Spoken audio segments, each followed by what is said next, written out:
Lion Goodman. Welcome to Nature of Reality Radio. Like many guests that I contact, I don't remember where I heard about you, but you were definitely someone who was worthy enough to be glorified on my show. So I'm glad I reached out to you, and you certainly have a lot of things worth talking about to bring us into the light to find our true self and all the rest of it. And considering what's going on in the world today, I kind of got to watch what I say now because the censorship Nazis may do something about that because I've had a few problems with that. But anyway, this is your chance to have glory. So why don't you tell your life story from a primary source perspective? You got the floor, and then we'll ad lib from there. All right, Andrew, thank you. And I really appreciate your inviting me onto your show. So you wanted my life story. Do you want the 2-hour version or the 3-minute version? I guess I should ask that in advance. Well, of course, if we're going to be spending 2 hours talking about things that enlighten people, make it fun and educational. So I'll give a brief version then. Yes. So I was born at a very early age. That's the way I like to start. So when I was a kid, I was kind of a weird kid. I couldn't feel connected. I didn't feel connected to my parents. I didn't feel connected to my siblings or even the dogs in our house. I didn't feel connected to other kids. I was kind of a loner, but an observer at the same time. And I figured that if I could look at other people and how they acted, and if I acted like them, I could be normal like them, because I certainly felt abnormal. And fortunately, I never became normal. So instead, what I did is I became a student of human behavior. Why do people do what they do? Why do they say what they say? Why do they act like they act? And because I couldn't figure it out, it made me very curious, and I began studying everything I could at an early age about people. I studied psychology at a young age. I studied philosophy, linguistics. I got into spirituality, different forms of spirituality. Why did I have to go to religious school and learn my particular religion when there were all these other religions? Why aren't religions all the same? And so my sense of curiosity and exploration took me in lots of different directions. And by the time I got to college, I had studied psychic phenomenon. I had practiced telepathy and clairvoyance with my girlfriends. I had learned to dance and to be sexual, and it was quite a wild life. I got into smoking pot and trying out different drugs in high school and then into college, and I realized that everything was focused around consciousness. That what I was really interested in was consciousness itself. And so I began exploring consciousness itself. I had a great teacher when I first got to college. Actually, he had his own school in the mountains of Colorado called the Adventure Trail Survival School and Brain Laboratory. And he pointed us to the brain and said, the consciousness either comes from the brain or the brain comes from consciousness. We don't know yet, but let's study the brain and see what it's doing and then figure out how we can make it do things better. And he was one of the early pioneers. This was back in the early 70s. He talked about the amygdala, which most people are aware of now, as being the most important organ in the brain because it caused us to either move forward into higher consciousness or move backward into lower consciousness. Now, today we call the amygdala the threat detector. And when we go into threat, when we feel threatened, we go into fight or flight or flock or fold or freeze, any of the 5 F's that can happen when we're reactive. So I got an early start on brain studies. I studied neurophysiology in college. I again took more philosophy classes, and I studied linguistics and linguistic psychology. What is language and how does language work? And I continued to take workshops outside of college, everything I could find to expand my consciousness. So all of this work began to coalesce. I went to therapists and I I studied under different teachers and gurus, and what I noticed was that every time I had a big transformation inside myself, that there was a belief that had changed. The example I like to use most often is that when I was in therapy as a young man, I suddenly realized, oh my God, it's not my mother's fault who I am and why I'm this way. And that was a huge shift in my perspective, in my consciousness. I began to take more responsibility for who I was and where my thoughts and reactions were. And so that was a shift in beliefs. And so I got really interested in beliefs themselves. Like, what are they? Where do they come from? Why do we have them? What are their functions? And so that became kind of the next phase of my life's early quest, which was to figure out why we do what we do, why we think what we think, why we act like we act. So that's been my focus and my specialty for the last couple of decades. And I now teach a course to therapists, uh, healers, and coaches called the Clear Beliefs Coach Training. And I teach them all these methodologies that I've developed and coalesced together to actually go down into the deep subconscious mind and clear the belief where it lives in the subconscious in a multidimensional way, because our memories and our experiences are multidimensional. And there's lots of ways that people say you can change your beliefs, but most of them don't work very well. And the methodologies that I created work really well and create fast and profound transformation. And so there's hundreds of people around the world that have studied these methodologies with me and graduated from that training. So that's probably enough of a bio to get started. Thank you very much. And regarding your name, is Lion a nickname, or is it short for Lionel, or is it what's the deal with that? Out of curiosity. None of the above. When I mentioned the Adventure Trail Survival School and Brain Laboratory, one of the techniques that we used up there was to change your name to take on a medicine name like the Native Americans did when they went on a vision quest. And the reason was to disengage from our old identity. And so I was walking around the woods trying to think of my medicine name. What's my medicine name? I didn't know anything about medicine. I was this kid from urban Denver. And so I was walking through the woods trying to think about that. And I heard lion come into my mind. And I went, lion? I don't know anything about lions. They're in the zoo or they're in Africa. I don't know. I've never seen one. But I thought, well, okay, this is coming from outside of me. So, but I'm not really a lion yet. If anything, I have dormant potential. So I called myself Sleeping Lion. And that was my first medicine name, was Sleeping Lion. And over time, it changed and morphed, and I finally grew into it by teaching at the school. So I became Lion that way. Yeah, of course, British researcher David Icke is very known for popularizing the lion symbol. He seems to like that a lot. And I mean, I am a tiger in the Chinese zodiac, and tigers come from Asia, lions come from Africa, but they're big cats, big, strong cats, and those big cats always have something special about them that people really seem to enjoy. They're So, magnificent creatures. yeah, they are. And one of these days I'll go to Africa and maybe Asia and see one of them in a safari trek or something.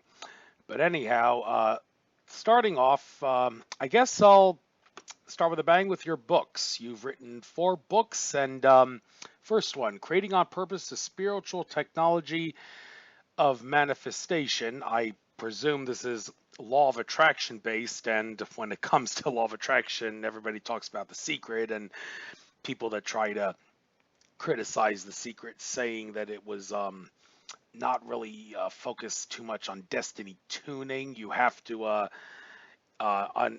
in order to make sure the law of attraction manifests to its fullest potential, you have to get rid of the subconscious blocks.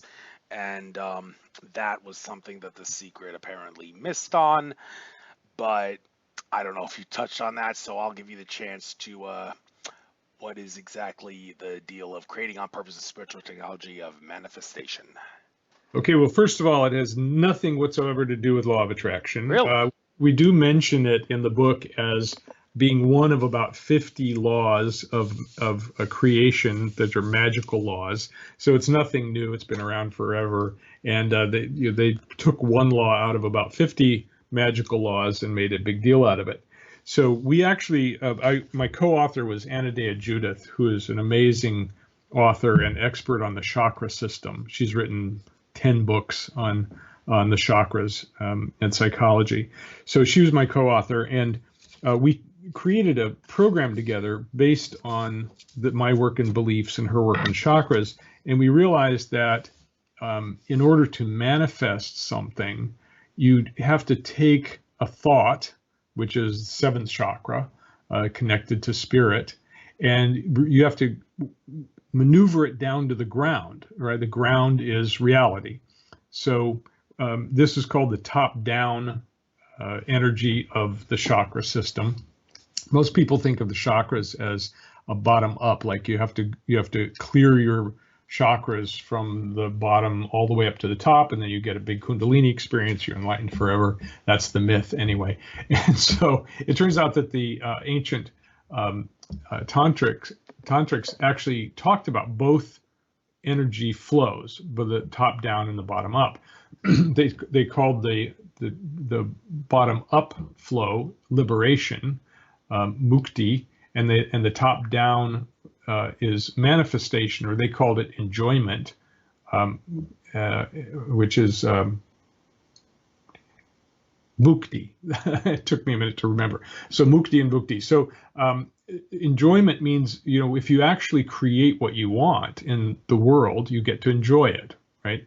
So at each level of the chakras, there are things you have to do, and there are also beliefs you have to clear. So, for example, you get an insight, like I heard the name lion. Okay, well, I could just ignore it, or I could do something about it. I could bring it. Let's say use the analogy of building a house. You have the idea, I want a new house, and that's an idea that comes from somewhere else, but it just comes into your head from somewhere, and that's an idea. So that's the seventh chakra. But in order to get it, to wrestle it down to the ground, you need to visualize it. You need to say, well, what's it going to look like? How many stories is it? Where do the windows look? Where is it located? And so you have to begin to visualize the idea and bring in more detail. And then you need to start communicating about it. You need to communicate with an architect and with a real estate agent and with contractors. And now you're in the fifth chakra of communication. And that's important. And if you miss that step, then you're just walking around with this great idea of having a house, but you don't do anything about it. And a lot of people get stuck there. They think that their ideas are going to automatically manifest, and they don't. Okay, and so you go from communication down into the heart level, and the heart is about relationships. Well, you have to get into relationships with your banker, and you have to be in a relationship with a contractor. It's not just talking; it's actually a relationship, and this is where love comes in. And do you love your idea?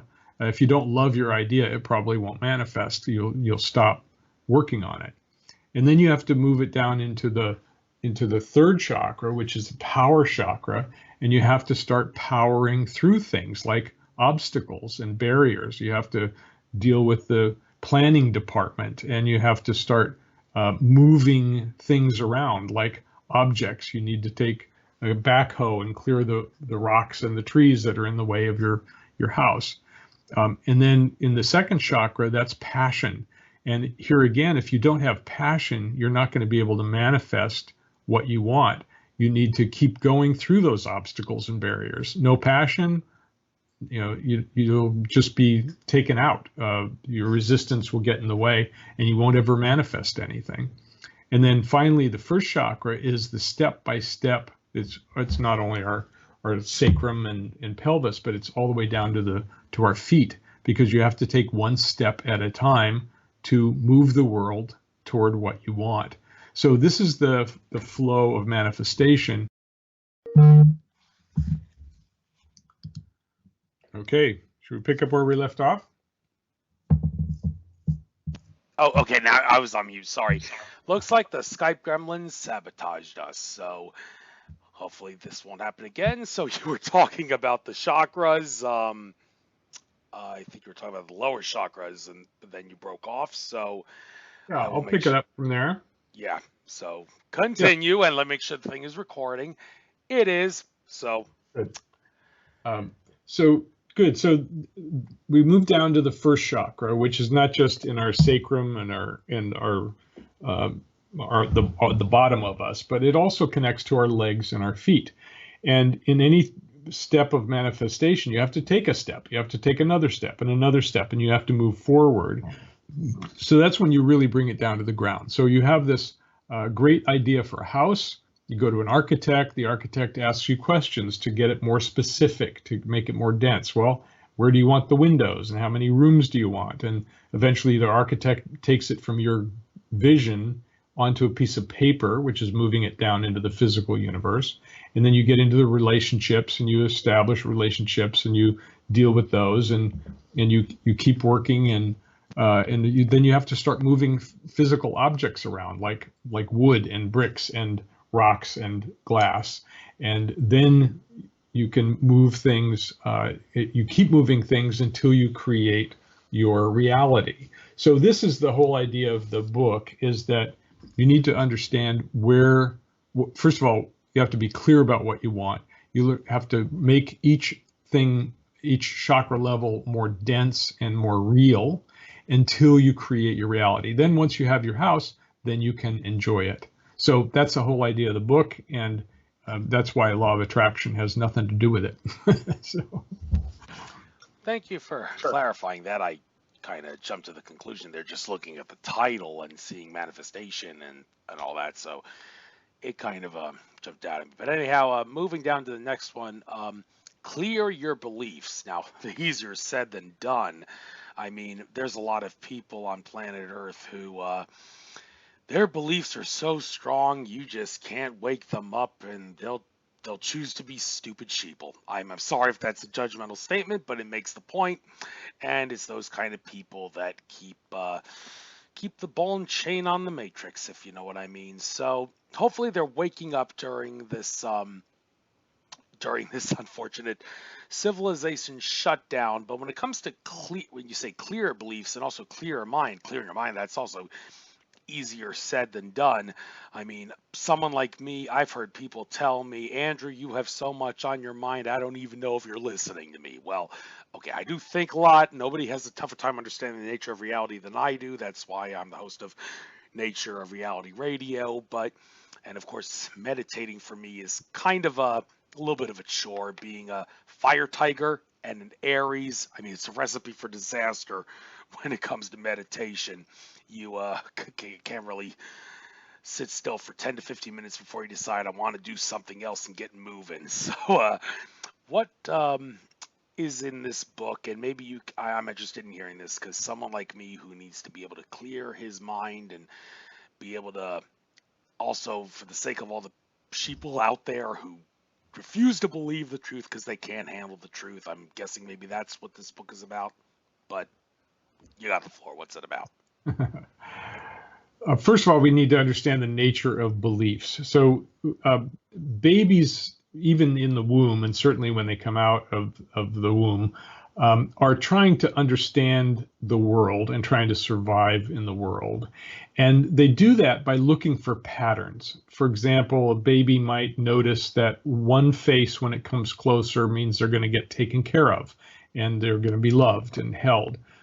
Another face, when it comes closer, may make them very uncomfortable and even be in pain. So babies are looking at the patterns that happen to them and then trying to come to conclusions in order to understand and function in the world. And that process of learning patterns, eventually naming them when you get language, and then using them for behavior and decisions and survival is totally human. It's something we do all the time. You see it in more primitive forms in animals. They kind of come in with certain instincts, but our human brain is built on these pattern detection and pattern use procedures.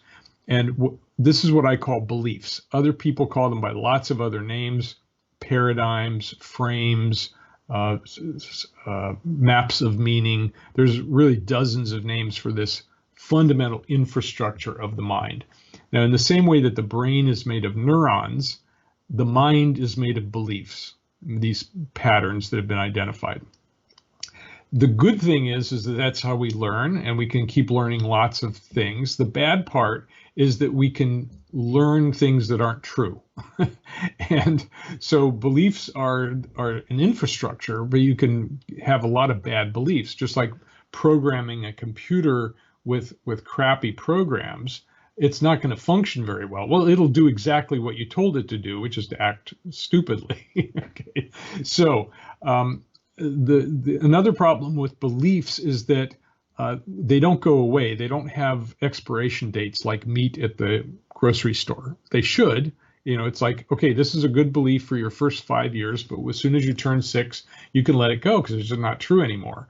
So, but beliefs stick around, and they get pushed into the subconscious mind when you learn something else or you believe something else. So it may be that you figure out that Santa Claus isn't a real person. You believed that he was, and then you discover he wasn't. But Santa Claus is a real person. It is deeper in the subconscious as a belief that's still there. It doesn't disappear just because you've learned something on top of it. So our deepest core beliefs are the ones that operate our lives. They're like the operating system of a computer, and they tell you what to do and how to act. And it's fairly simple because our child mind makes things into black or white, good or bad, right or wrong, yes or no. So most of the core beliefs are absolutes, or they're polar like that. And so they tend to run our lives. For example, the belief there's something wrong with me. Now, this is one of the most common beliefs there is, because when you're an infant, you're looking at other people around you, and they can walk, but you can't. They can talk and communicate, but you can't. Even your older siblings can do things that you can't do. And babies tend to be egotistical, which is they're supposed to be egotistical. And so they come to the conclusion there must be something wrong with me. Nobody tells them, hey, you're a baby. It's okay. You're going to grow into this ability. You're fine. You're fine just the way you are. You're perfect just the way you are. So babies come to these conclusions. And then sometimes parents will reinforce those conclusions. What's wrong with you? So that adds to the belief, the core belief, there's something wrong with me. Now, our parents weren't enlightened, and so they have their own belief structures, but they want to give us their belief structures because they assume that since they survived using them, you should survive using them. So they begin the indoctrination process. They tell you who you are and what your name is and how to behave and what not to do, and whether you're bad or good based on what you do. And so we have thousands and thousands of beliefs impregnated and indoctrinated into us by the time we go to school. Then we go to school and we get a whole nother level of beliefs indoctrinated into us. Why Paul Revere warned people about the British are coming, and the Indians were in the way, and so the white people had to get them out of the way in order to establish their country. And all these beliefs get piled on top of each other, and then we go to church or synagogue or the mosque, and we get more beliefs told to us about what God is and how we should live and what we should do and shouldn't do, and we're going to go to hell, or we're going to be good people. And so because we're flawed humans, we can't possibly align ourselves with all these beliefs. So then we have to sort them. Well, this belief isn't true, or that one is true, or I'm a bad person because I can't keep all the laws that the church told me I should keep. So then we come to more conclusions about ourselves. So you can see that this is getting very complicated. I'm actually making it simpler than it is. So by the time we're adults, we have tens of thousands of beliefs inside of us. Some of them are neutral, like that is a cat. Well, that's a belief, but it doesn't have any big emotional impact. It's what we call a cat. That animal is what we call a cat. There are beliefs that are negative, like I'm a piece of dirt. There's beliefs that are positive, like look both ways before you cross the street. That's a really good belief to have. I wouldn't want anybody to clear that one because then they'd get hit by cars. So we have to sort through them and find out which are the beliefs that are actually interfering with our life. They may be beliefs about the self. They may be beliefs about other people. They may be beliefs about the world. So, for example, scarcity, the belief in scarcity, there's not enough to go around. Well, that's a belief about the world, and we have a lot of evidence for it. Why do we have evidence? Because that's the lens we look through. Beliefs operate like lenses in front of our eyes, and so we see the evidence that we're looking for.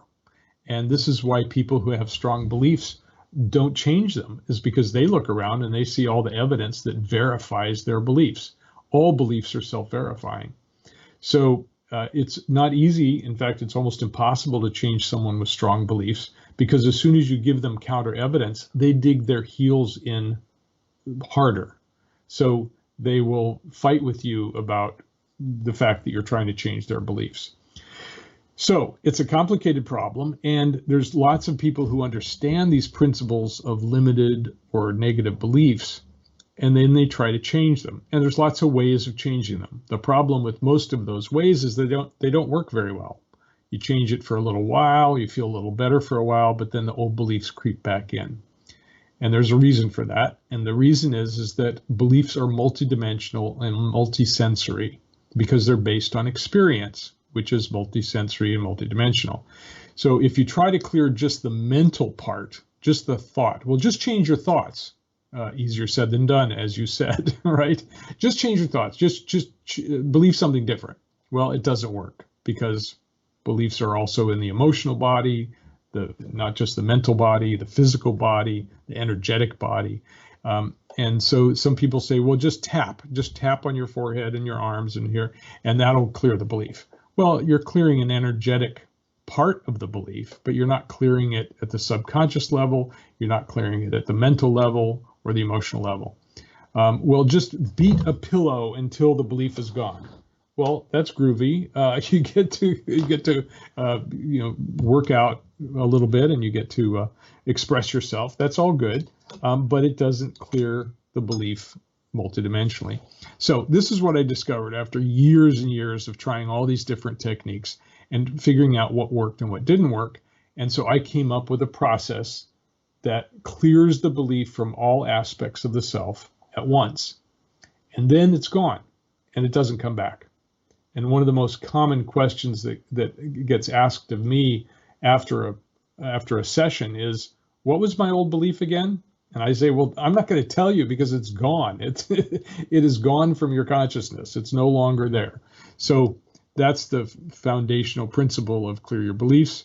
My ebook, which is free, is basically an introduction to my process. Boy, I sure talk a lot. Oh, and since you mentioned that, I did actually remember downloading that free ebook, so I will make sure that I get around to reading that. I've got a lot of books that I've got to get around to reading. I've started reading again. For some reason, I was not reading as much as I used to have been. It's got to be something with the numerology and the alignment of the stars, nothing to worry about. So, but now they seem to be back in alignment in a way that's going to suggest that I should be reading more. And, well, moving on to the next book, The Narcissism Primer. When it comes to being narcissistic, you think of service to self, and that raises the question, how do you balance between service to self versus service to others? I mean, you got to give to get, and you got to get to give. And Andrew Bartis, the Akashic Records reader, who's perhaps my number one source of information by far, he said something about how there was 15 beings that were the creators of all the Archon control system, the Illuminati, and the bad things on this world, and 8 of those beings underwent service to self-ascension, which some people see as very counterintuitive, but apparently it's not so. It's possible, apparently, and he actually described it as a a new thing in the universe when the 8 of the 15 beings underwent a service to self ascension. But then again, being a narcissist can backfire to the point where it's all about me, I, and not the other people, and that's not how you supposed to do things on planet Earth, because as Andrew Bartz has said, planet Earth was created as a 7-dimensional seed planet. Once you get to the 7th dimension, there is no more service to self, it's all service to others. So planet Earth, if you think about it, it's created as a place where people can learn how to become service to others' entities and stop being narcissistic. I've babbled long enough. That's my take. What's this all about with your book, The Narcissism Primer? Yes, narcissism is a human characteristic. As I said, even babies are egotistical, and babies are supposed to be egotistical. They have to focus on themselves in order to grow and become human beings. The problem is that we're supposed to outgrow it. We're supposed to wake up and find out there are other people in the world, and that they have needs as well as we do, and they have wants as well as we do, and they have ideas as well as we do, and that they're different than us. So, this should happen around 6 or 7 or 8 years old. Some people never make that transition, and they make it all about themselves. And narcissism as a quality comes on a very, very wide spectrum, from what we call healthy narcissism. For example, people who take good care of their body, and they exercise at the gym, and they want to be healthy, and so they focus on their health. That's a healthy form of narcissism. You should take good care of your body. It'll last longer. So that's at one end of the spectrum. At the other end of the spectrum is narcissistic personality disorder. And that's a psychopathy that is very dangerous. Those people see others not as people, but as objects to move around in their universe. So that's a psychological disorder because it makes you miserable and it makes everybody else miserable. Well, it makes everybody else miserable. You actually have a pretty good time because it's all about you. Narcissists, it's one of the most difficult psychological disorders to deal with because narcissists don't think there's anything wrong with them. They think there's everything wrong with everybody else. They're just fine. And so you can't change somebody who doesn't recognize that they have a problem. So at the extreme end, people have a lot of names for it: toxic narcissism, for example, and it really is damaging to other people. So where are you on the spectrum? We're all somewhere on that spectrum. We're either on the healthy side or the unhealthy side. And people often ask me, well, how do I know if the person I'm with is too much of a narcissist? And I say, well, the question is, it's usually the male person who's being accused of narcissism, although there's plenty of female narcissists. So when women ask me that, I say, well, the dividing line is really, does he care that he's hurting you? Does he care about you enough to think that it's important to pay attention to you and that he might have done some damage? And if so, then he can actually work on himself and become less narcissistic and more relational. If he doesn't care, you might as well leave the relationship because it's never going to get any better. So I call myself a recovering narcissist because even though I was a kind person and a good person, I was pretty much always out for myself, always negotiating for self-advantage. And I had to learn and work hard to wean myself away from that kind of lifestyle. I was having a great time, so it was not a problem for me. But when I looked backwards, I saw that I was kind of leaving a trail of hurt, harm, and in some cases emotional destruction behind me because I was getting mine. I figured, well, they're responsible for getting theirs. So if they didn't get some goodness out of this, brief relationship, that's their problem. Well, that shows you how a narcissist works. It's like, I think everybody's as narcissistic as I am, so that they're responsible for getting their happiness. Well, it turns out that we're actually social creatures, that we grew up in troops, in trees, and then eventually on the ground, and that we need to care for each other, that we are only safe when we're in social relationships, and that our work is to improve those social relationships, not just be out on our own. The problem is that our culture reinforces narcissism, especially in males.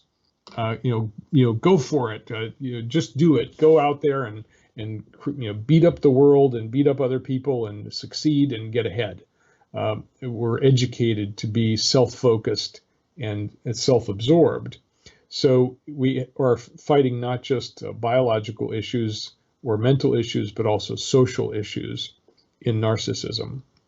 So the good news is that narcissism is a pattern. We have patterns, but we're not our patterns. We can rewire our brains, we can rewire our patterns, our social behavior, and we can learn to love more and love better.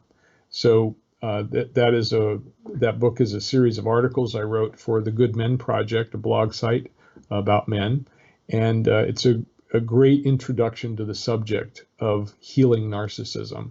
We also have a program called Healing Narcissism and Codependency, which you can find at healingnarcissism.com. And that's a training program that my wife and I have given to help both narcissists and codependents. Codependency is actually the opposite side of the spectrum from narcissism, because the codependent thinks the other person is the most important thing. And that's why narcissists get along with codependents. And you see that kind of relationship a lot, because they both agree on who's most important. The narcissist is most important, and the codependent's there trying to get love by giving and giving and giving. So, so both ends of the spectrum need to come into balance between self and other. And when you're in a relationship that works, sometimes your needs are more important, and sometimes the other person's needs are more important. And it kind of gets negotiated as you go. You live a balanced life where you're both important. And now let's just negotiate and navigate the fact that both of our needs are important. So that's the goal of the book, The Narcissism Primer, is just give people a general sense of this idea that narcissism, that we're all narcissists from a little to a lot, and it can be healed. Yes, and I heard you mention a few things about how you are trying to wake men up.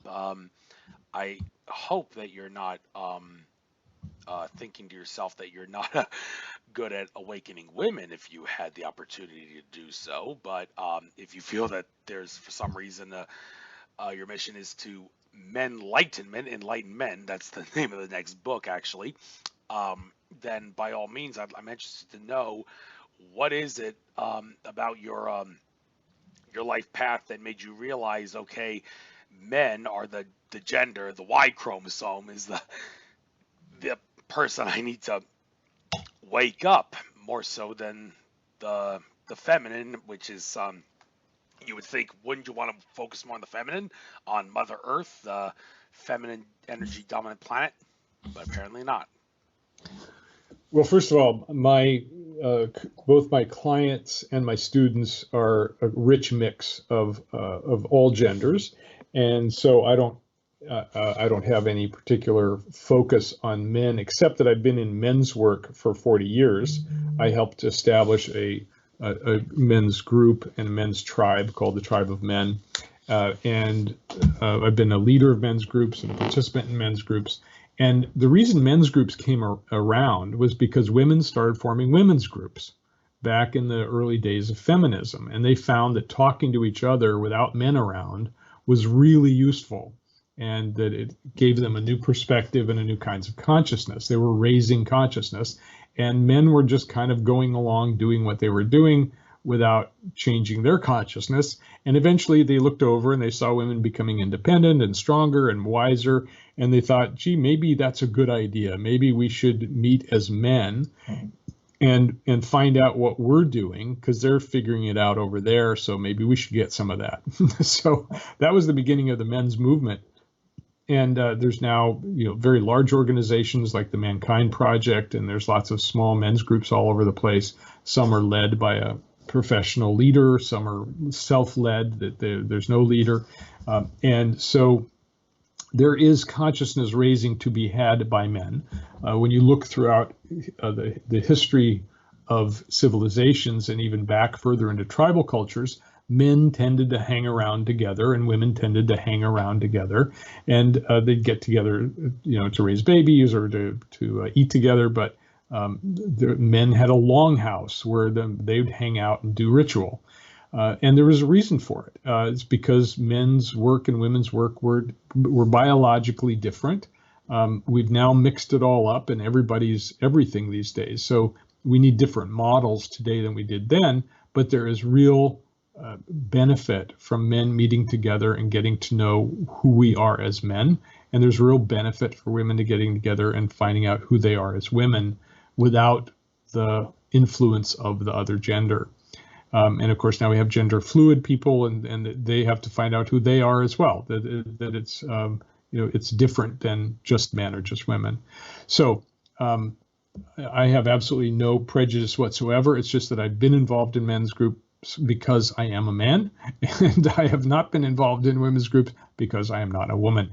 And I've seen through working with hundreds, maybe thousands of men, that men can be blockheads. I mean, we can really be dumb, and we can be just as dumb as some women are, and we can also wake up and we can become enlightened, and we can grow in our ability to relate to other people. So it's just where you put your focus. That's all. Yeah, I've said about that. Fair enough. And it also says here, and dozens of articles on consciousness, belief, psychology, and inner development. Well, the last one, inner development, that stands out to me because I've gone to a lot of, before the civilization shutdown happened, I've been going to a lot of metaphysics and spirituality centers in the area, and it seems that the thing that they're telling me I need to focus on the most is inner development. And I'm thinking, okay, well, what exactly does that mean? I mean, I heard you talking earlier about the chakras, and those who follow George Kavaslis, and here we go again. I can't help but pick on the guy, but I love him, but he always causes a brouhaha with his claim that forget about the chakras. It was all just a way to brainwash us and suppress our consciousness. Just go with the heart soul lessons and you can't go wrong. Well, my argument to him is, if you can go with the heart soul lessons and not go wrong and not get bored, well, more power to you for not being able to get bored, but you're missing out on all the fun in life. Why don't you get a little creative and use the other chakras while you can? There's no reason why you should feel ashamed about using them, to think that using them would suppress your consciousness. Give me a break. Well, he's got his own take on it. So that raises the question, inner development, is it all just about the heart, or is it all the chakras, or what exactly? Because I'm confused myself. When people say focus on your inner development, they say you got to discover that for yourself. Well, okay, thank you. That doesn't really help me. And I could am I supposed to take all the psychedelic drugs all at once to figure out the answer to this question? How do I best enhance my inner development?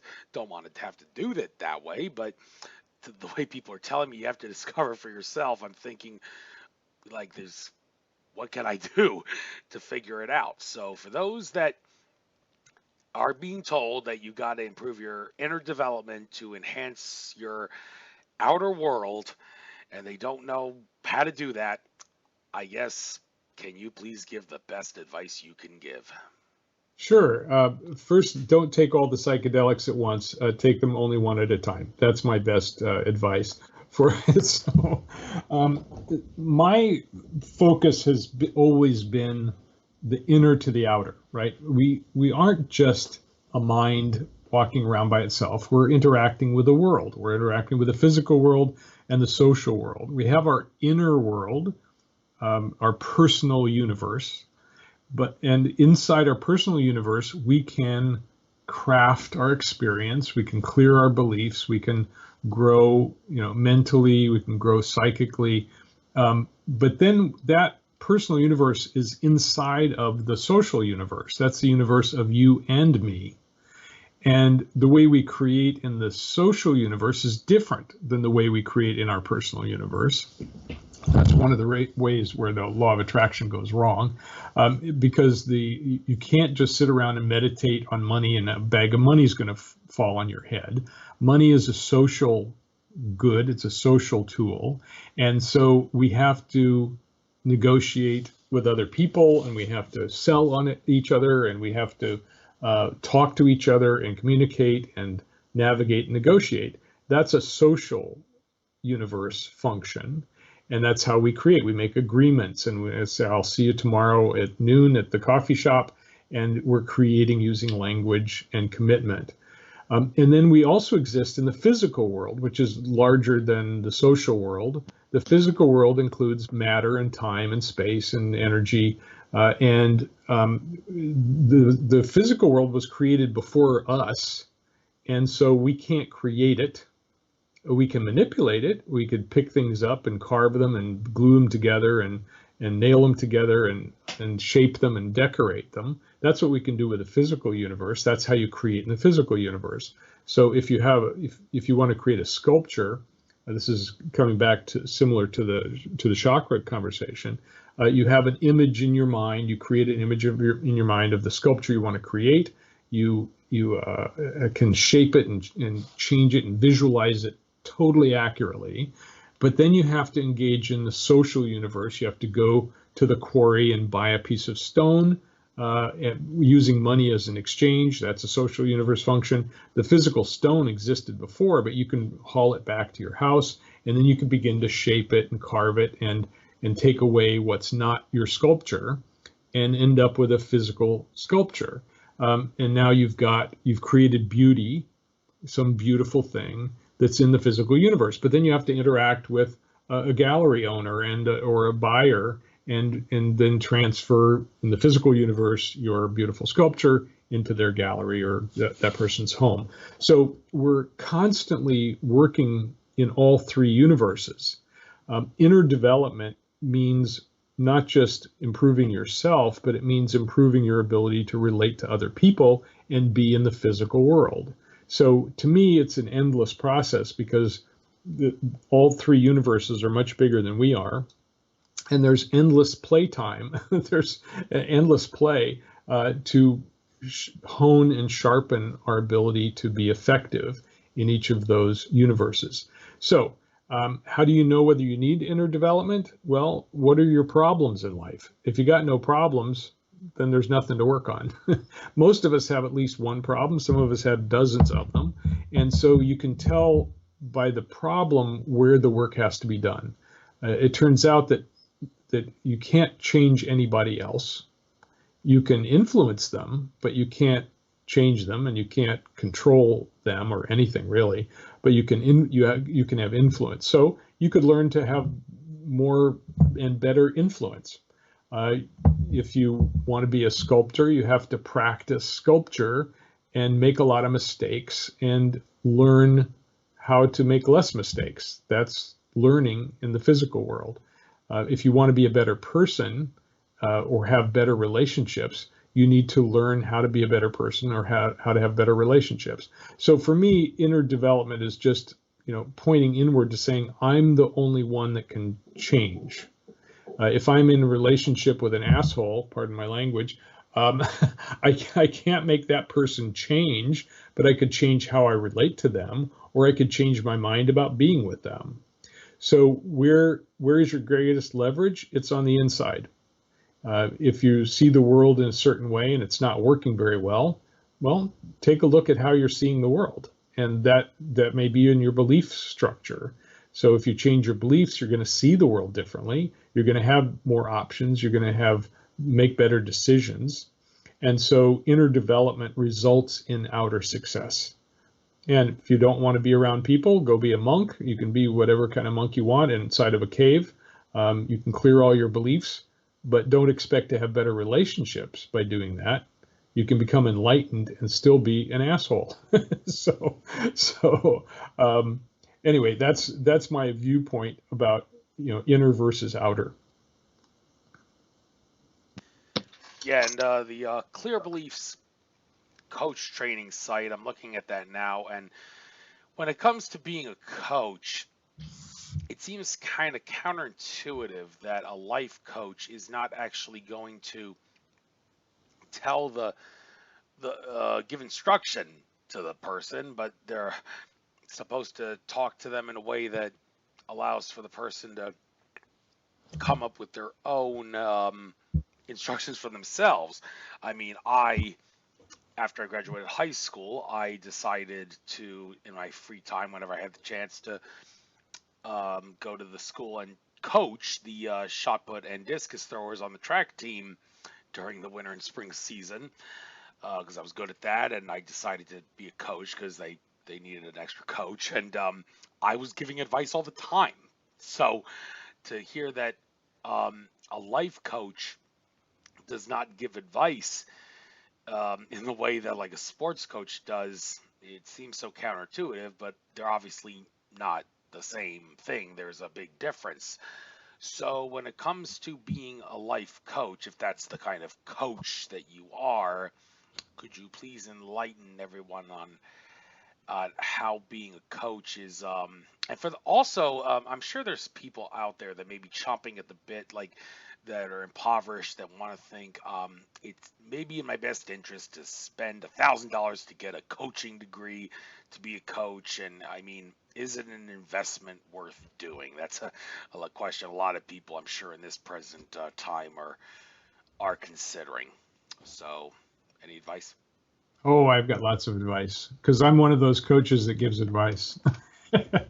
so, there's a lot of different philosophies of coaching. I agree with you. I think, sports coaches don't just say, well, you'll work it out, go for it. They look at you and they go, okay, here's what you're doing right. Here's what you could be doing better. And if you just move your elbow back a little bit, you're going to get throw that shot put further. So a coach is on the outside of the person who's doing the action, helping them do it better. And so if you're a sports coach, you coach that sport and you help people become better. If you're a life coach, you're supposed to be helping people become better at life, and solve the problems. Now, coaching has a long and sordid history. One of the parts that's important to know is that when coaching began as a profession, the coaches that were around, they came from big consulting companies. They said, well, we don't want to be regulated by the state or the feds, so we have to distinguish ourselves from therapy. So we don't do therapy, because if we did therapy, we'd have to go through that whole regulation process. We don't want to do that. So what's the difference? Well, therapists deal with the past, and we don't want to, we have to distinguish ourselves. So we're only going to deal with the present and the future. And that way, we won't be regulated by the state. Well, it's completely stupid as a distinction, because what gets in your way most often of life, it's the things from the past. It's the beliefs that we took on. It's the issues we had with our parents or our siblings. It's the areas of deep core beliefs and personality characteristics. So if you can't work on the past, you're not going to be able to help anybody move forward. So my particular kind of coaching is therapeutic in nature. It's not therapy, because we're not trained as psychologists or psychotherapists, but we're dealing with the past, when beliefs got formed, how they've been used, how they've harmed people or harmed yourself. And so we're clearing beliefs from the past, and we're clearing childhood wounds from the past, and we're clearing bad programming from the past. So that's the kind of coach I am. And I teach many different kinds of coaches, from sports coaches to life coaches to yoga teachers, healers, and psychotherapists come and take my training, because the methods are so effective. So coaches, there's a certain school of coaching that says we don't give advice, we just help it help engage the person to bring it out of themselves. They know everything they need to know somewhere deep inside themselves. I think that's BS personally, because there's a lot of stuff that people don't know.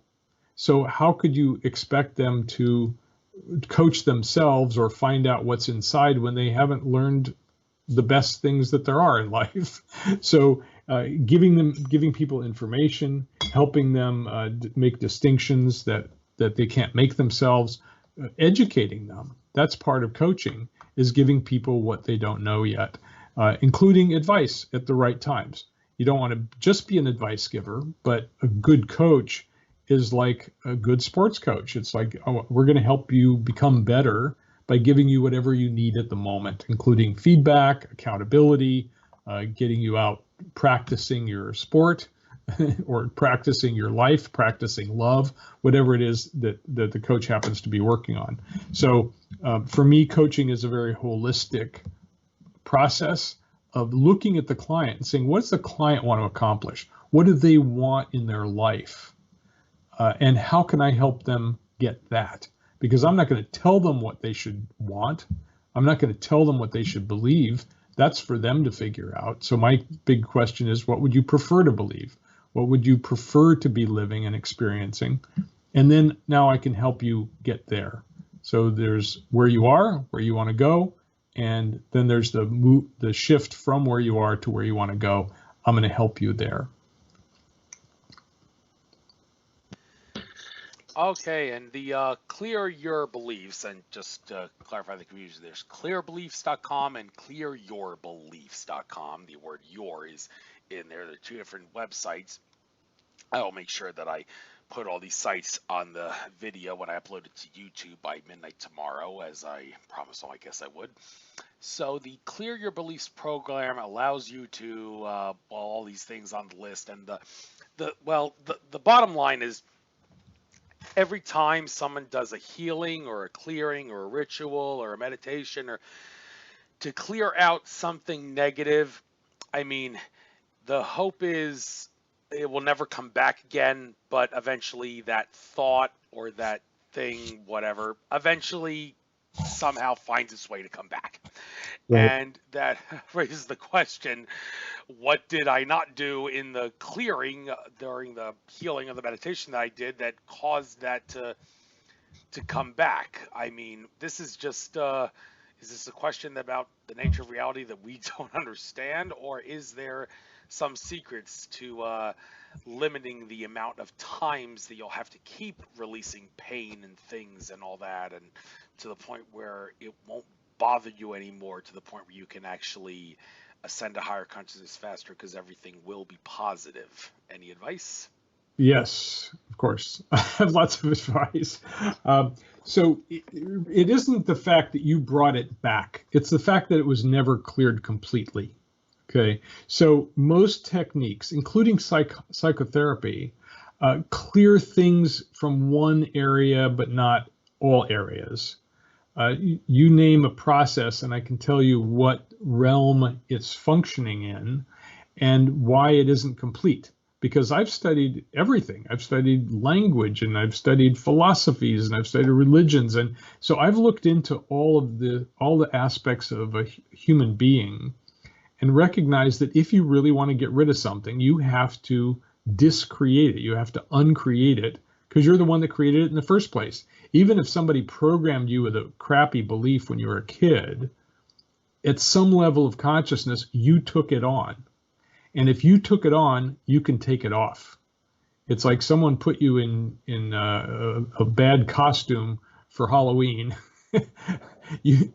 you at some level you accepted it, and there's buttons or a zipper or Velcro, and you can get out of it. So that happens at a very high level of consciousness, what I call the true self level, or the super consciousness. And you have to clear things out of the subconscious mind, the conscious mind, and the superconscious mind. When you do that, it's really gone out of the universe. You know, there's a lot of the universe that you don't have in your head, right? You've got a certain segment of the universe in your head, the segment that you took on or were programmed with, or that you came to your own conclusions about. But there's lots that is not in your realm of consciousness. You're probably not thinking of people in Bangladesh right now. Well, that's because it's gone out of your consciousness. It wasn't there in the first place, or you decided it wasn't important. So why not do the same with the beliefs or the conclusions that we came to? Why not clear it out of all aspects of the mind so it doesn't exist in your mind anymore? Once it's completely gone, it doesn't come back. And so then you don't have that problem.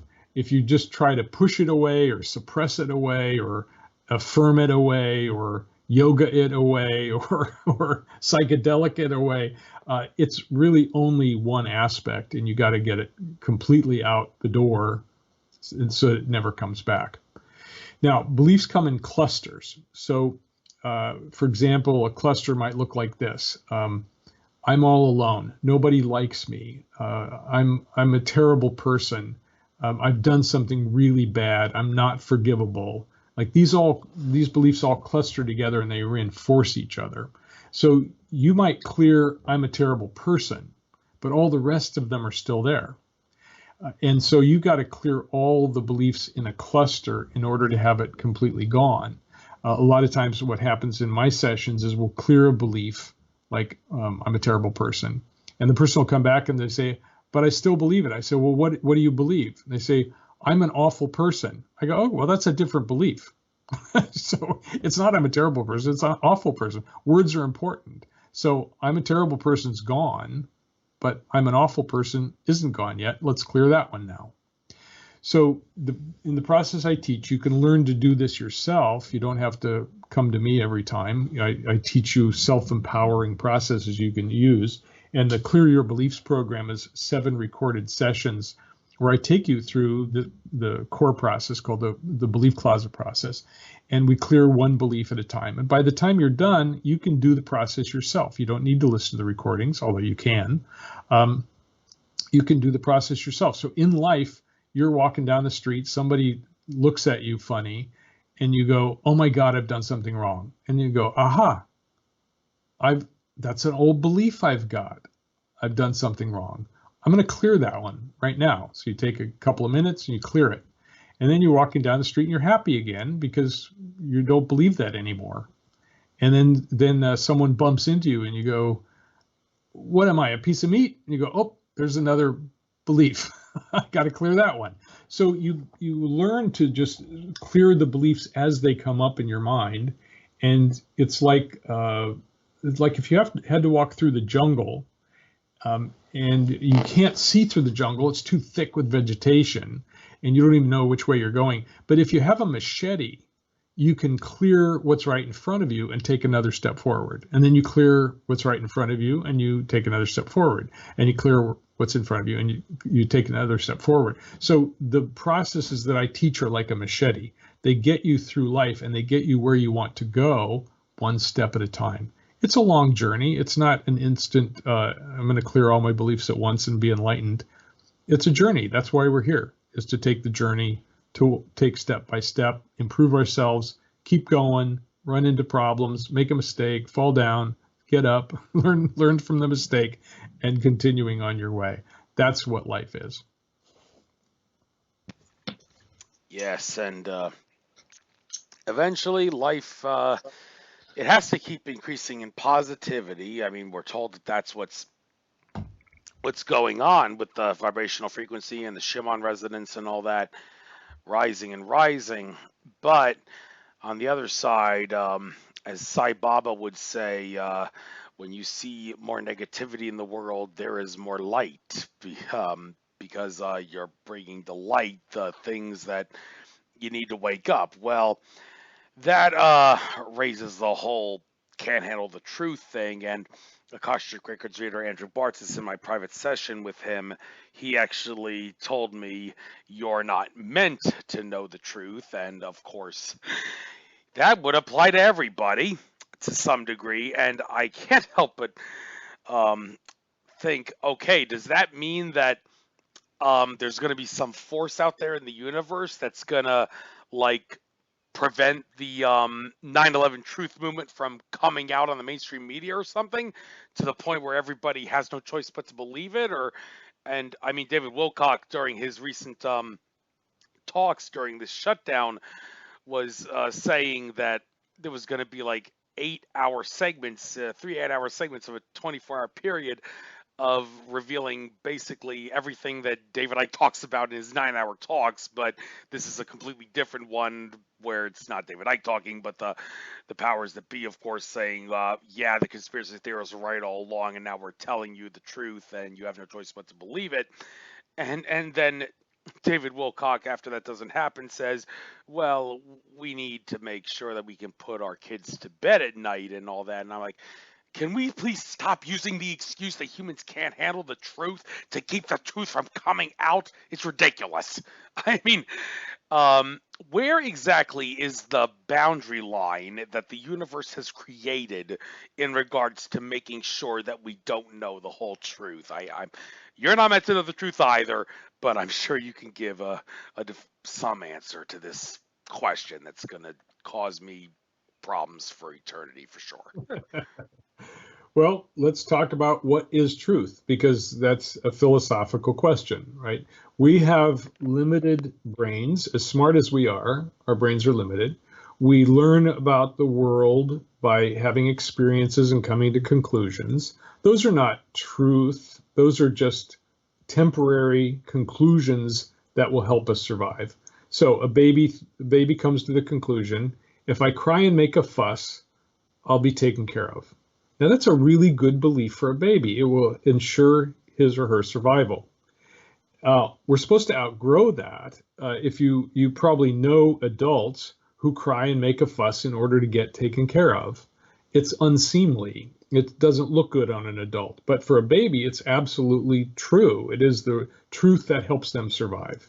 So our brains are oriented toward coming to conclusions, taking on beliefs, in order to survive. And as long as we survive, it doesn't matter whether the thing that we believed is true or not. Because truth is changing all the time, the universe is changing all the time, we can't encompass the entire universe. To know the truth, you would have to encompass and know the entire universe. That's the truth. Anything less than that is not the truth. So any belief is a tiny little temporary, momentary truth at that moment under those circumstances for that person. And the next person, they have a different perspective, they have a different life, they have a different experience. Their truth's going to be different for them. And the way beliefs work is we look through them and we collect evidence for that to be true. One of the issues about the mind is that it's anxiety producing to not know something. Because if you don't know, then something bad could happen. This is really primitive brain stuff. Animals have this too. So if I don't know, it's dangerous and I could be killed. So I have to know something. So we tend to grab on to anything that somebody knows and believe it, even if it's not true, because it's more comfortable than being in the unknown. And what is the truth? The truth is unknown. The universe is unknown. It is so big and so massive and so filled with possibilities that it's not knowable by the human mind. Now, you talk to beings who are out of body, discarnate beings. Well, just because they're dead doesn't mean they're smart. And there's plenty of stupid dead people in the same way that there's plenty of stupid live people. So you got to be really careful who you believe, because even like your guy who does the Akashic Records, he's just one voice. His human mind can't encompass the full truth. He's going to give you a partial truth, just like everybody else. David Icke is going to give you his perspective on his partial truth based on what he knows and he's experienced. That's not the whole truth. And somebody from the Republican Party is going to give you their truth. That's the truth they're living. That the Democrats are evil people, and the Democrats going to see the Republican the same way. So this polarization, we tend to go just like children for good or bad, right or wrong, true or false. But that's not the truth. It's a complicated universe. We tend to look for simple solutions and simple explanations, and that's why we have trouble with the truth, because none of it is true. None of it can be true because the universe doesn't work that way. The universe isn't divided into black and white. It is a rainbow of colors and all the spectrums that we can't see. So what is the truth? It is way beyond the human mind, and anything that you put into smaller form that you can handle is not going to be the truth. I'm sorry to inform you. Well, that's a very good explanation there of making sense of this. Excuse me for clearing my throat so much. But anyhow, regarding Andrew Bartzis, there's an interesting thing about him. Since I brought him up a few times, he has kind of contradicted himself. Big surprise. And yeah, of course. And the contradiction has to do with regarding possibility of things happening. I remember Andrew Bartzis saying that it is at this point not possible for the powers that be to create a third world war on planet Earth. There isn't anything that they need at their disposal, what they need at their disposal to do that. However, and boy, I'm sure some people are going to get a kick out of this.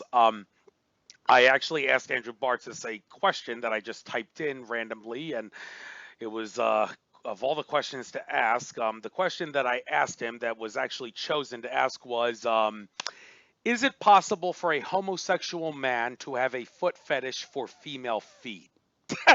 And Andrew Bartzis says he laughed out loud when he heard that, and his person on the radio show who was moderating was like, of all the questions to ask a galactic historian, and Andrew Bartzis said, well, the answer to that question is sure, anything's possible. And then I thought, okay, but didn't you just say it's impossible for the powers that be to create a third world war?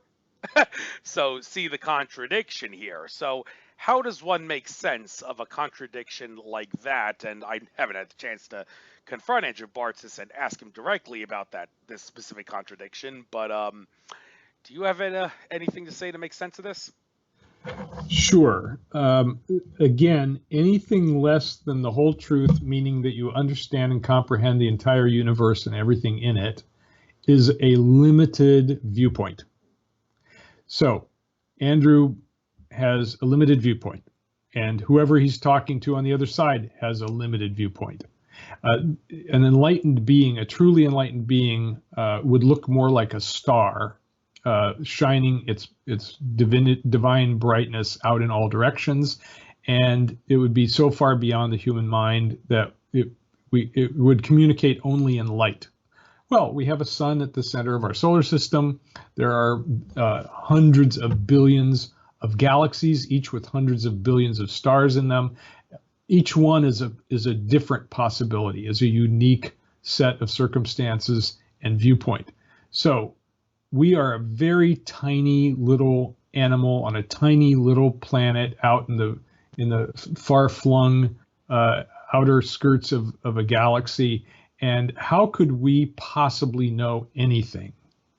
We see ourselves as being brilliant and wise and wonderful, and we have this belief structure in our mind that allows us to survive by coming to conclusions that aren't true, but they help us survive in the moment.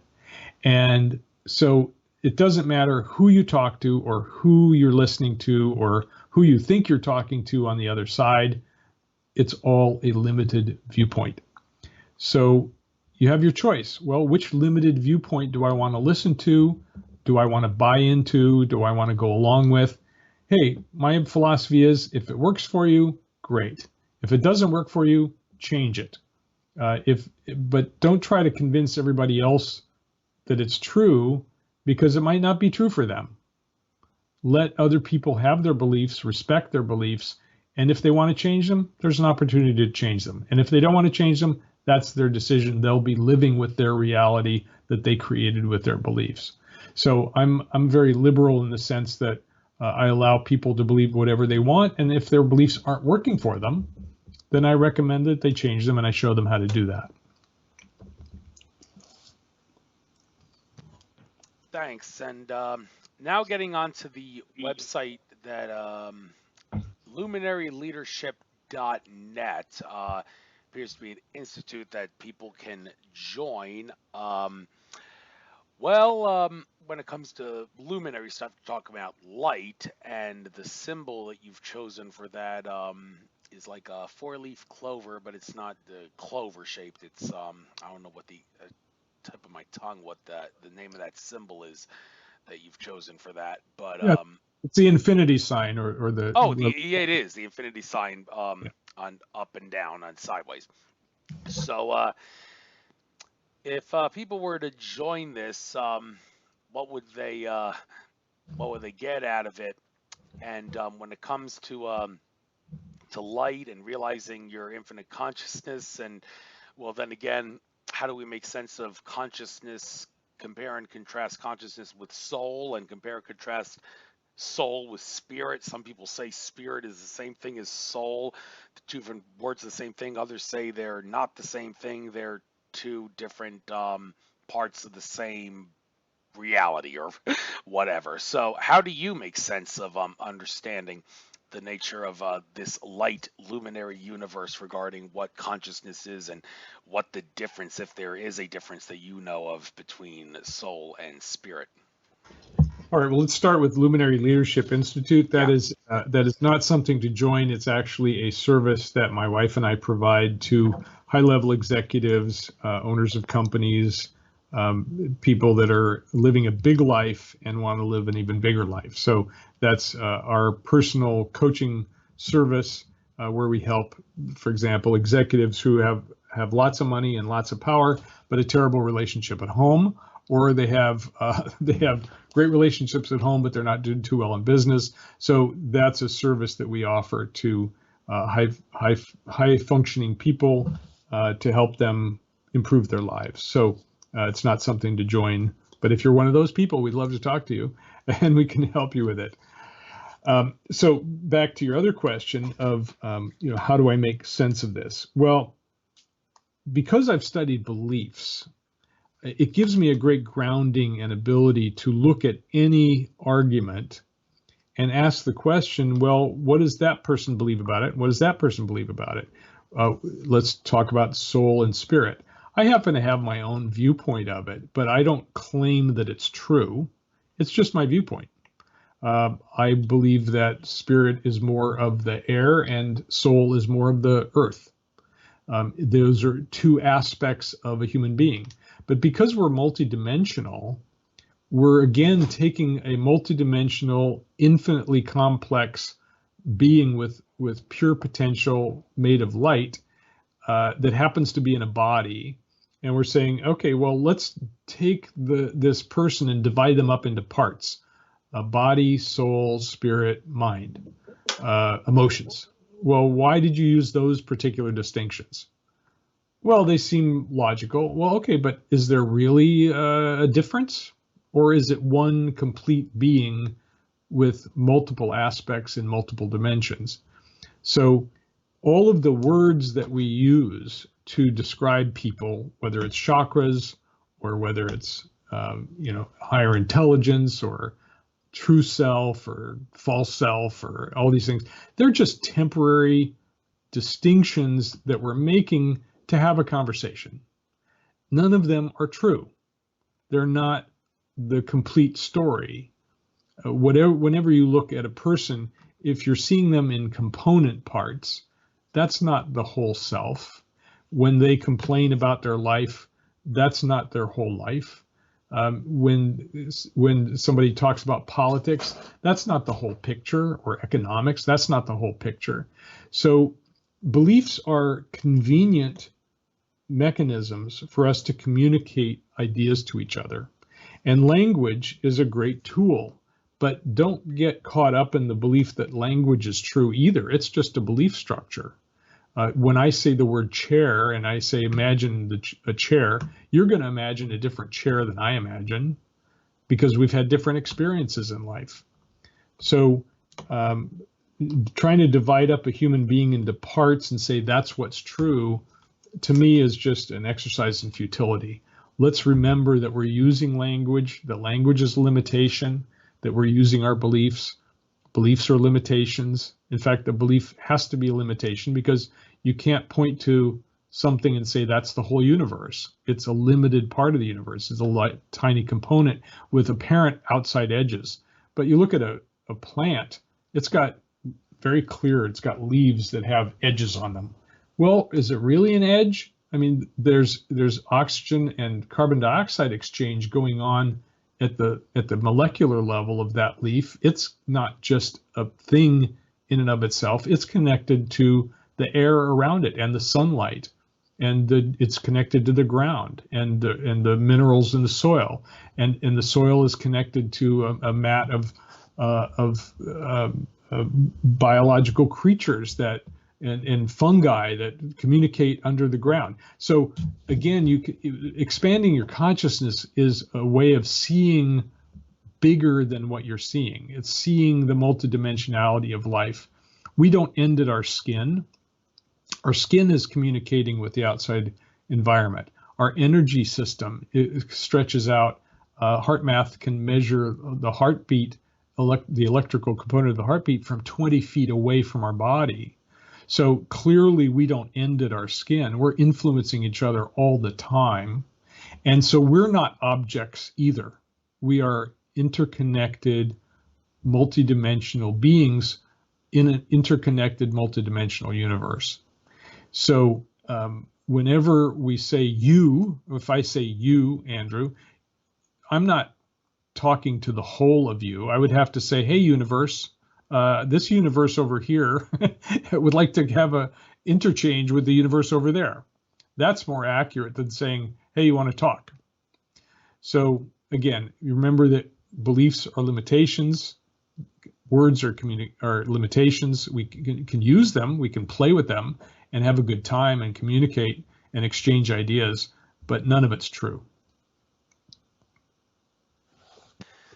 Okay, and interesting thing about humans, maybe you can, I'm asking you this because based on your research, maybe you can make sense of why this is the case. I heard somewhere that there was a guy who made like a chart graph of sorts where he took every single thing that you could possibly imagine in the universe, big and small, and plotted it on a graph going from big to small and small to big. And the thing that happened to be right in the middle of everything, of all the big things and the small things, was the human being. Now, Yeah. if that is true, what are we supposed to make of that? That was Nassim Haramein, a great physicist and thinker outside the box. I love his work, and it is interesting, isn't it?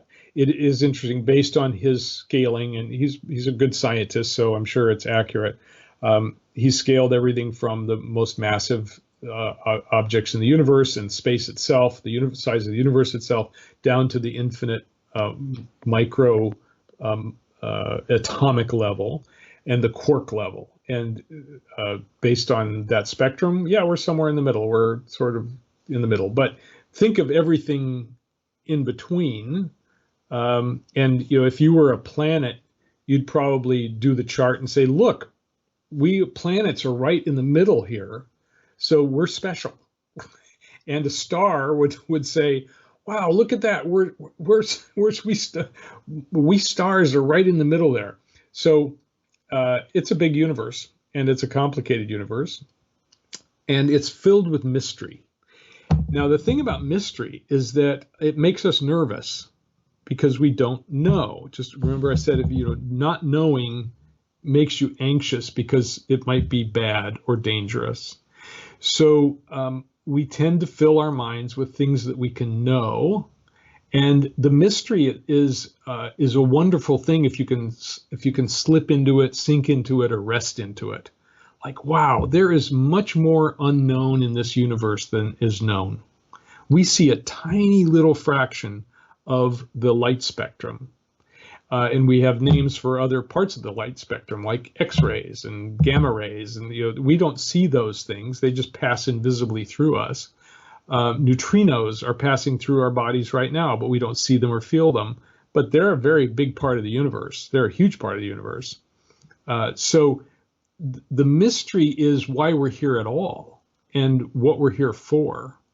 And these are deep philosophical questions, and they're great questions to hang out with in a podcast or around a campfire looking up at the stars, because the universe is filled with mystery. We're filled with mystery. You are a mystery, Andrew. You are a mystery to me that you would call me up and have this conversation with me. And I think that's fantastic. I'm having a really good time with you. I'm a mystery to myself. How do I function? Where's my consciousness come from? Is my brain creating it, or is maybe consciousness creating my brain? They're great mysteries to enjoy. Mysteries are to be enjoyed. One of the things I made up or heard somewhere along the line was, I love the mystery. It's not knowing I can't stand. And so we want to know stuff. And so we grab onto these partial bits of information and think they're important.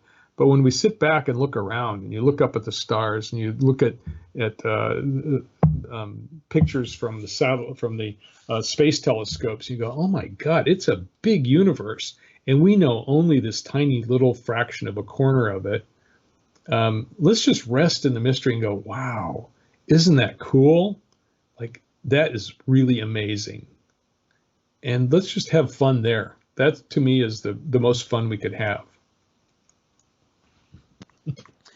Yes, all work and no play makes Jack a dull boy. Try to have a little fun every so often. And apparently I've not had as much fun as I should have, considering that I had my right knee inflamed with Lyme disease once, and someone told me the significance of that was that you're not having enough fun. That's when your right knee is bothering you. So Let me that brings up another subject, which is meaning. It's like, how do we yeah. make meaning of things, right? Somebody told you that your knee being inflamed meant something. Now, we are meaning making machines. We want to make meaning of stuff. What does it mean that this happened? What does it mean that that happened? And that's just another way for us to get comfortable in our minds and not be nervous and anxious that we don't know. We apply meaning to everything, and that's why pretty much all knowledge came about, is because we wanted to know, what does it mean? And the fact is that meaning is arbitrary. You could assign any meaning to your right knee being inflamed. You could say, oh, it's created by the biological creature called Lyme, by the spirochete. Or you could say, oh, it means that the weather's going to change next week. Or it could mean that somebody just died. Right? You can add any meaning to anything in the world, and then you feel comfortable again because now you know something. So I want to caution you and everyone to be careful of the meaning you make. At least recognize that you're making up that meaning, or that you're accepting somebody else's meaning, that you could make it mean anything. And the fact that we don't know the meaning, that's going back to the mystery. Wow, we really don't know. Now, scientists want to tell you that they know. Well, we put it under the microscope and there it is, and it's doing this thing, and that's the reason that your knee is inflamed, and we have to go in and kill it. Well, maybe, but maybe not. So who do you want to believe? People who believe in Western medicine, they use Western medicine to get well. People who believe in Eastern medicine use Eastern medicine to get well. People who don't believe in medicine use themselves to get well, or they die. And that's part of the mystery too. What the hell happens after we die? We don't know. We can guess. We can believe somebody who says they know, but it is all part of the meaning we make, is all part of the great mystery. Be careful of your meanings. Yes, and Lyme disease is a paradox of sorts. I mean, seems like the only way to get rid of it is to take antibiotics. I mean, there is no natural way to get rid of it. What in the world did the Plum Island bioterror people do to that spirochete bacteria that they injected into those ticks to make it so that you actually have no choice but to take a Western medicine big pharma antibiotic, which may be the only good thing that big pharma has ever done for us to get rid of it. Well, interesting question. Can you make sense of that? I mean, some people may say there are ways to get rid of Lyme without using an antibiotic, but some would say no, you take the antibiotic, because if you don't take the antibiotic, then you're going to be asking for a a lot of trouble years down the line if you disregard that lime. Well, look, nature is filled with experiments, and we as human beings are part of that experiment that nature's doing to evolve and to try new things. Our minds, our consciousness, our forebrains, the ability that we have to think and to philosophize and to create telescopes and microscopes, that's part of nature's experiment. So we're right in the middle of it, and nature's not just experimenting with us, it's experimenting with everything. So, ticks were one of nature's experiments that, that we don't like. I never liked mosquitoes until I found out that they actually have a function. They're pollinators. If we didn't have mosquitoes, we'd have less flowers and fruits and vegetables. So they have a function. And I'm sure ticks have a function too. I don't know what it is. I hate ticks. And I've seen, and a number of my friends have gotten Lyme. Lyme is a terrible disease. And I recommend if people want to explore it, look up methylene blue as something that may in fact help it. There's some doctors who are working with it. It's a unpatentable medicine that was used in World War II, given to men who who might have gotten malaria, and so there's evidence that it actually gets rid of viruses. So these are all things to explore, and it's good to explore all things because you never know what's going to work. People I know with Lyme have tried everything to get rid of it. It is not easy to get rid of because of the way it functions. Well, it functions that way because that was the way it figured out how to survive millions of years ago. We're trying to survive in the midst of it. What's really interesting is that our microbiome in our gut, if you take all of the things that are non-human in your body and you add them together, they actually weigh more than you do. More than half of our weight is made up of bacteria and viruses that are helping us, that we have a cooperative relationship with. So these microbes in our gut actually make our hormones for us, and they communicate. Gut feel means that there's awareness there. So we are part of the natural environment. Ticks are part of the natural environment. Diseases are part of the natural environment. Everything's trying to survive. And so that's part of the mystery. Like, wow, what can we do? Well, we've evolved to the point where we can create microscopes and antibiotics, and we live longer now than any other humans have lived on the planet. Why? Because we've got hygiene and antibiotics and chemicals that get put on food. I mean, all these things had good intentions originally, but then things went awry, as they do when humans start messing with nature. So again, complicated thing. I'm sorry you've had Lyme. It's terrible for anybody that has it. In the same way that COVID-19 is terrible to have. My brother had it. He recovered. Thank God. Friends have had it. They've recovered. And it's just one more part of nature that we're dealing with. It comes from our bad habits of clearing rainforests and decimating landscapes and eating animals that we were never meant to eat. Whether you believe it came out of a laboratory or came out of nature, it doesn't really matter. The fact is that it's trying to survive. That's its mechanism for survival and multiplication is spread around. We're a perfect vector for its happy survival. So we have to see ourselves in the natural environment, even though we've created an artificial environment. That's our nature, is to create artificial environments. So complicated. Well, I mean, the idea that Lyme is natural is kind of ridiculous, considering there's a patent on Lyme, so it must be a synthetic disease, but I'm not going to get a conspiratorial. That's not important. So one question that I think is worth asking is Credo Mutwa, the Zulu shaman, is he right when he says the best advice he ever got was when his mother told him, "You have nobody to blame but yourself"? I beg to differ, considering that we are living in a matrix still where there is free will interference against our will. So if there is free will interference against our will, then you obviously have right and reason to shift blame away from yourself to the entity that is causing the free will interference. Now, I don't know what Credo Moa would say if I were to bring this to his attention, but the idea of trying to draw a balance between how much you should blame yourself for what happens in your life and how much you should blame the entities, the Archon control system, and everything else that goes with free will interference. How do you know when you should start blaming yourself instead of them? Good question. Let's talk about blame. What is blame? Blame is pointing the finger outward for whatever is happening inside of you. Okay. It's basically a victim stance. I'm the victim of those people or things or elements or entities doing those things. Now, blame is pleasurable because then you don't have to take responsibility. It's great. It's like, oh, they did it to me. Well, you had some role in it.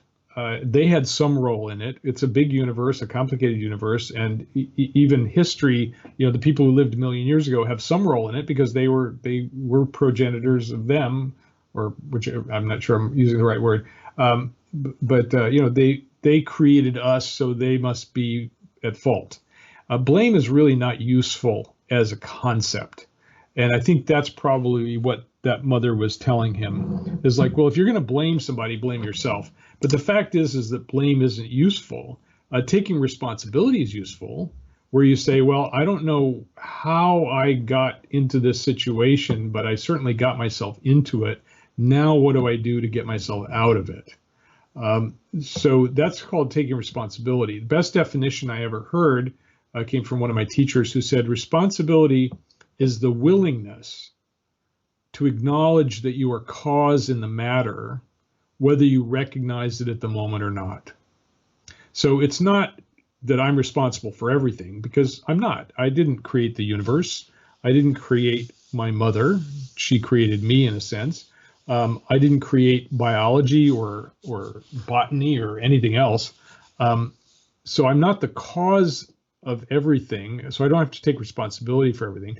But who can I take responsibility for? Well, I could take responsibility for myself. So I think that's what she was saying, is take responsibility for yourself. Find out what you can do to change your circumstances for the better if you find yourself in difficult or bad circumstances. And if you got into bad circumstances, look for how you were the cause of it. Where was your part in creating it?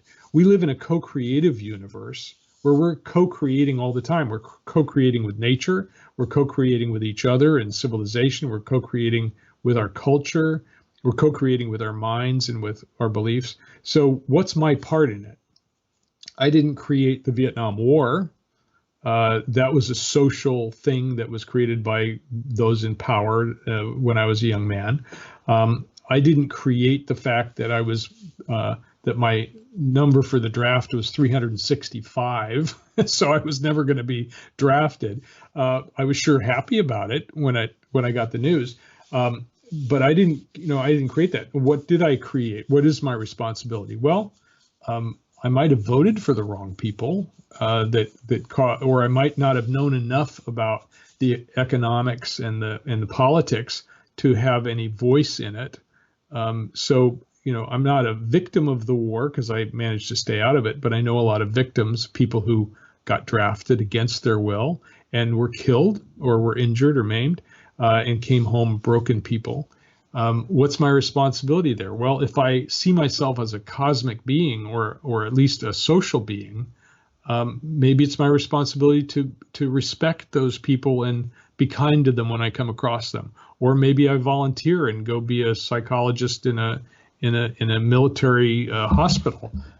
Everybody has to take responsibility for what they want to take responsibility for. Blame is a different thing.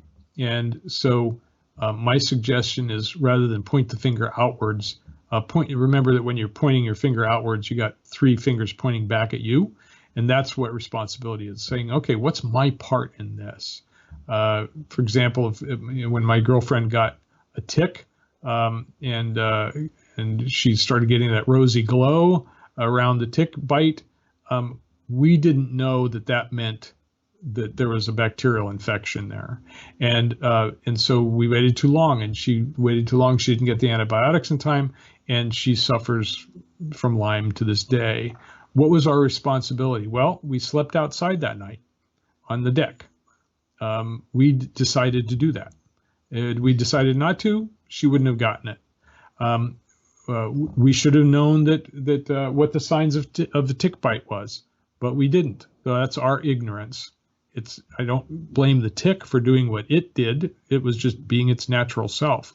And so where's my responsibility? That's a better question than who's to blame. Fair enough.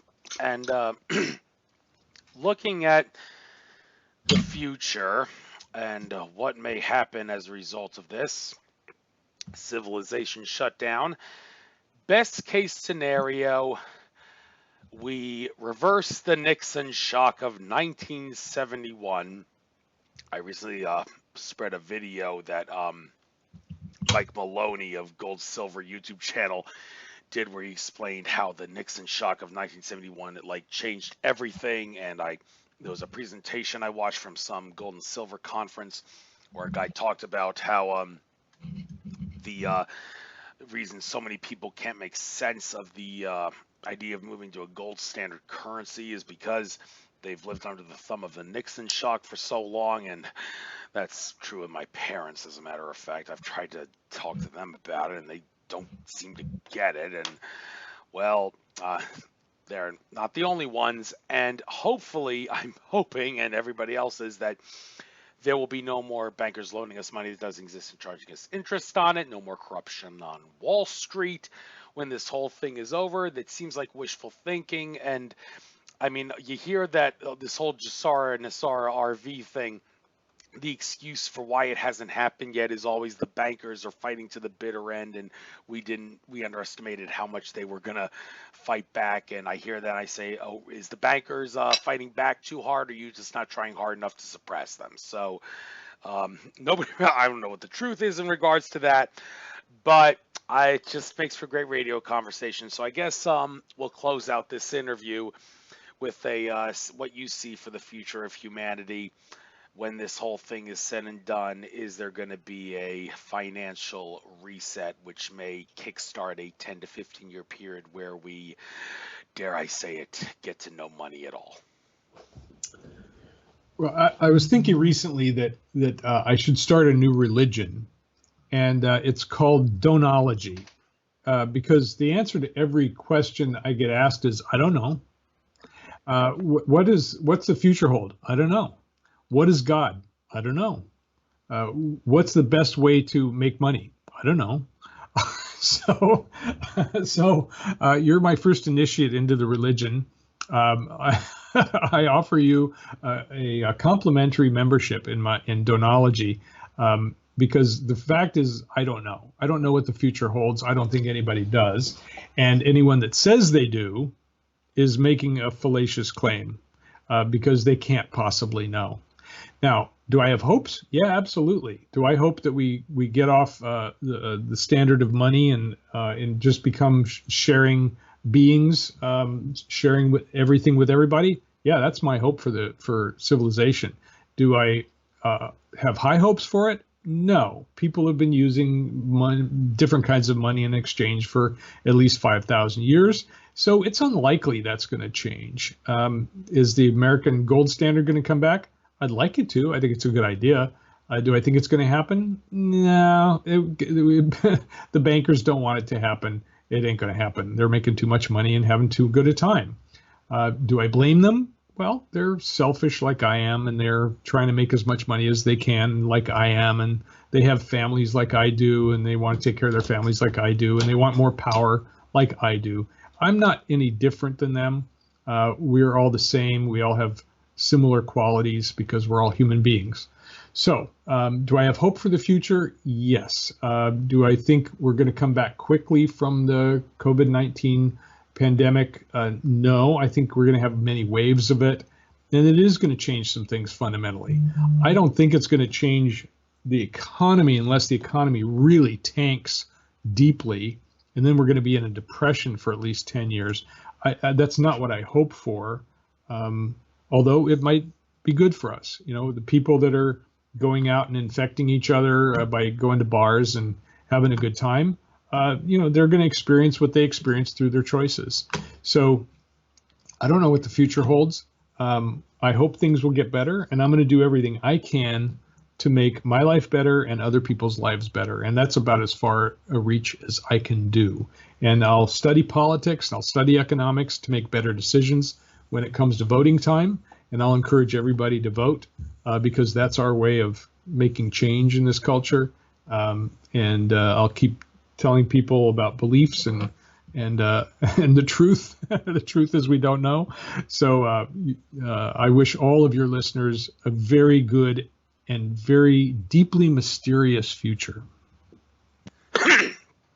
Thank you very much. And in regards to voting, Andrew Bartz is the Akashic Records reader. He actually advised everybody get off of voter registration, and I did just that. And I still have fond memories of the day of the election of Mitt Romney versus Barack Obama when I was at the polls and I held up a sign with puppet hands saying Goldman Sachs with Obama and Romney, and I was lecturing everybody who was walking up to the polls how they were being had and all that. And some people were actually telling me, keep doing what you're doing and don't stop doing it no matter what anybody tells you. You know what you're talking about. Thank you very much for doing that. And well, hopefully that that will not continue. And Donald Trump, well, apparently he wants to be like JFK, but whether or not he can be the next JFK who does what JFK does before getting assassinated seems to be very heavily dependent on the extent to which Henry Kissinger, Benjamin Netanyahu, and the rest of these Zionists are holding his leash. But hopefully that leash will loosen its grip day by day to the point where Trump will be the best politician he can be, and humanity will get to the best future that it can be at. And well, the word on the street is the April 8th, 2024 solar eclipse will signal the end of the Roman Empire of the modern era that is the United States of America. And well, everybody live your life to the fullest until then. So Lion Goodman, it was a pleasure having you on. This was a banging interview. I will upload it to YouTube by midnight tomorrow at the latest. Of course, I have to combine the interviews because the Skype gremlins or wherever it was sabotaged after 15 minutes or so of the first one. So pleasure having you on, and I will send you the link, and you're more than welcome to spread the video far and wide to get your word out as well. If you have a YouTube channel and all, you can upload it there as well. And thank you very much. Thank you, Andrew. It's been fun. Take good care. Take care. Bye-bye.